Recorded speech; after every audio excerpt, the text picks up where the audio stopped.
Hello, and welcome to the Homeland Security Investigations Physical Fitness Test Overview video. Serving as a HSI agent is a physically demanding job. HSI Special Agents are often placed in situations that are tense, uncertain, and rapidly evolving, making great demands on their physical abilities. Physical fitness is often the factor that can mean the difference between success, failure, and even life and death. The HSI Physical Fitness Standard ensures that candidates are qualified to perform the duties of a special agent safely, effectively, and efficiently without undue risk, hazard, or liability to themselves or the agency. All special agent selectees are required to pass a pre-employment HSI physical fitness test, also known as the PFT, and having a valid passing score no more than 90 days old prior to attending the HSI Basic Training Program at the Federal Law Enforcement Training Center, also known as FLETC. The HSI Basic Training Program consists of two courses: the Federal Law Enforcement Training Center's Criminal Investigator Training Program, or CITP, and the subsequent HSI Special Agent Training Program, or HSI SAT. During the HSI Basic Training Program, all special agent trainees are again required to take and pass the HSI PFT to graduate. The PFT consists of 4 individually timed events. To pass these events, a special agent selectee must meet or exceed each event's minimum standard: performing 32 or more sit-ups in 1 minute or less, completing the 220-yard sprint in 47.73 seconds or less, performing 22 push-ups in 1 minute or less, and completing the 1.5 mile run in 14 minutes and 25 seconds or less. These events must be performed correctly, in sequence, and with no more than 5 minutes between exercises. Failing to attain the designated minimum standard for any of the PFT events constitutes failing the entire PFT. If the selectee fails the first attempt at the PFT, they must retest within 45 days to continue the hiring process. If the selectee does not pass their second attempt at the PFT, they will be removed from the hiring process. The PFT will be administered at a local facility based on weather conditions near an HSI field office. Selectees should bring the HSI Pre-Employment Physical Fitness Test Consent and Release and Self-Assessment forms, as well as the medical release document filled out by a physician as a part of the pre-employment process. Selectees must also bring government-issue photo identification such as a driver's license or passport. If a selectee fails to bring the required documentation to the testing site, the selectee will not be allowed to take the PFT and will be scored as having failed the PFT.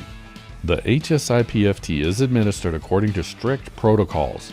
Selectees will not receive credit for repetitions performed that do not meet the established protocols.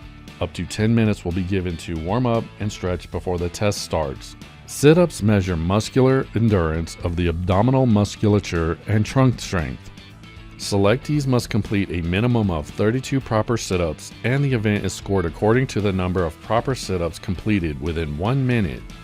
Selectees will lie on their back with the tops of their shoulder blades and buttocks touching the floor.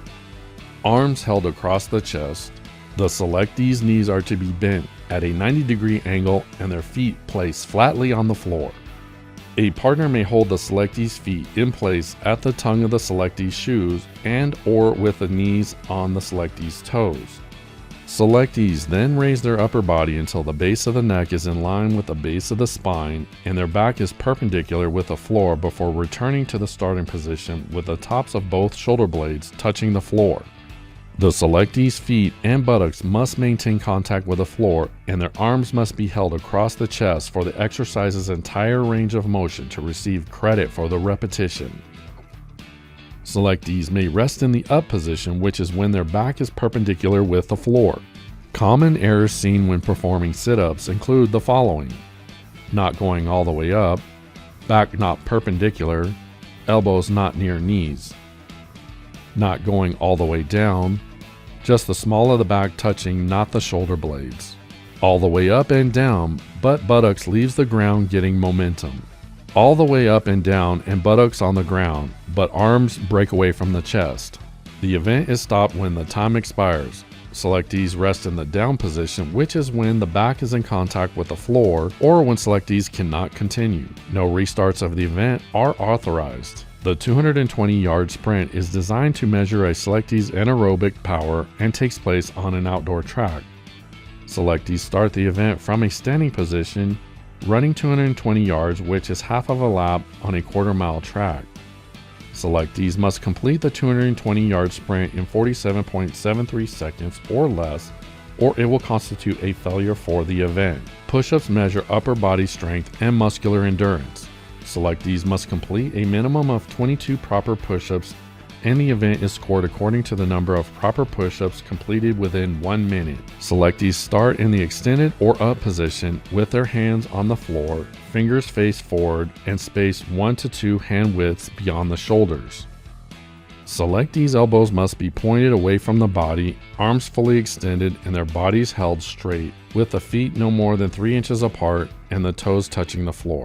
A completed push-up is defined as flexing the arms and lowering the body until the upper arms are at least parallel to the floor and returning to the start position. If the selectee does not lower the body all the way to the point at which the upper arms are at least parallel to the floor or fails to achieve full extension with the arms at the top, they will not receive credit for the repetition. Similarly, if the selectees do not maintain the body straight by sagging the back or raising the buttocks during the performance of the exercise, they will not receive credit for the repetition. Selectees may rest in the start position, and while the waist may raise or sag in the rest position, the knees must remain rigid. Selectees must return to and pause in the correct starting position before starting the next repetition. Common errors seen when performing push-ups include the following: not going all the way down, not lowering the body all the way to the point at which the upper arms are at least parallel to the floor, not going all the way up, failing to achieve full extension of the arms returning to the start position, not maintaining a straight body, sagging the back or raising the buttocks. The exercise is stopped when time expires. The selectee raises either hand or foot from the ground. The selectee rests in the down position, or the selectee's knees bend at any point or touch the floor. No restarts of the event are authorized. The 1.5 mile run is designed to measure a selectee's aerobic capacity and takes place on an outdoor track. Selectees must run 1.5 miles, which is 6 laps around a quarter-mile track. Selectees must complete the 1.5 mile run in 14 minutes and 25 seconds or less, or it will constitute a failure for the event. The requirement to pass the HSI physical fitness test is not a standard to be taken lightly. However, with commitment and proper training, selectees will be best prepared to pass the PFT.